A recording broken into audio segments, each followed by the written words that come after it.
Hi అండి, నమస్తే. Welcome to our channel simple recipes and blogs. ఈరోజు మన రెసిపీ వచ్చేసి పన్నీరు వైట్ కుర్మా అయితే చేద్దామండి.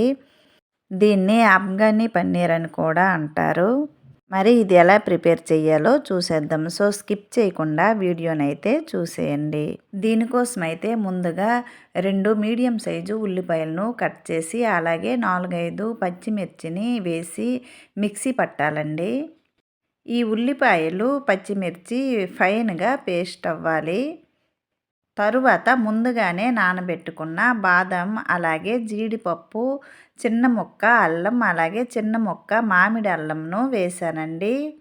ఇవి కూడా ఫైన్గా పేస్ట్ అయ్యేటట్టు మిక్సీ పట్టాలి. ఇక్కడ నేను 10 వరకు జీడిపప్పు 10 వరకు బాదంను ముందుగానే నానబెట్టి మిక్సీ పట్టాను. ఇవి మిక్సీ పట్టి పక్కన పెట్టుకుందామండి. తరువాత పన్నీర్నైతే కట్ చేసుకోవాలి. ఇక్కడ నేను 250 గ్రాముల వరకు ప్యాకెట్ పన్నీర్ను తీసుకున్నాను. ఈ పన్నీర్ను ఒకసారి కడిగి దీన్ని వీడియోలో చూపించిన విధంగా పన్నీర్ను కట్ చేసుకోవాలి. పన్నీరు చిన్న చిన్న పీసెస్లుగా కాకుండా మీడియం సైజులో కట్ చేసుకోవాలండి.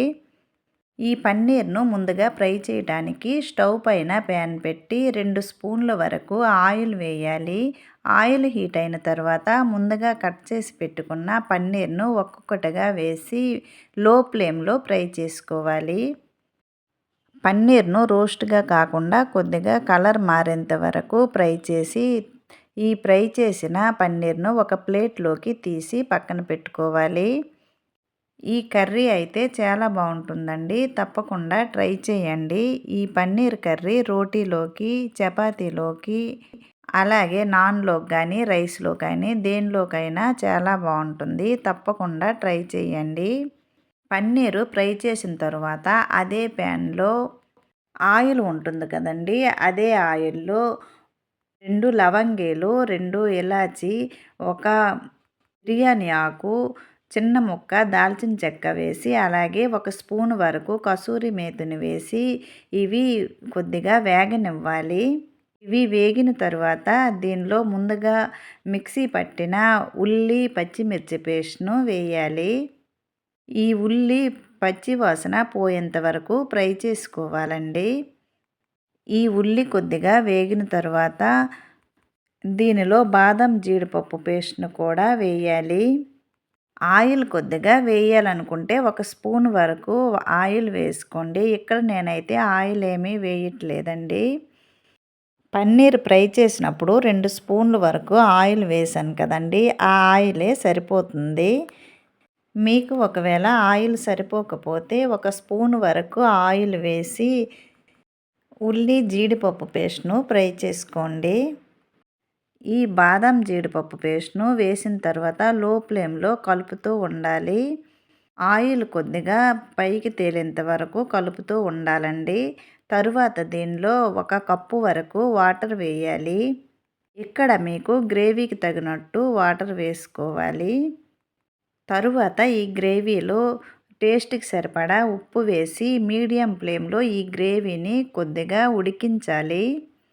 ఇక్కడ మనం వైట్ గ్రేవీ చేస్తున్నాం కదండి, అందుకని కారం కానీ పసుపు కానీ ఏమీ వేయనవసరం లేదు. ముందుగానే పచ్చిమిర్చిని మిక్సీ పట్టి వేసాం కదండి, ఆ కారం సరిపోతుంది. ఈ గ్రేవీ బాయిల్ అవ్వటం స్టార్ట్ అయిన తర్వాత దీనిలో ముందుగా ఫ్రై చేసుకున్న పన్నీర్ను వేసి మీడియం ఫ్లేమ్లో గ్రేవీ కొద్దిగా దగ్గర పడేంత వరకు ఉడికించుకోవాలి.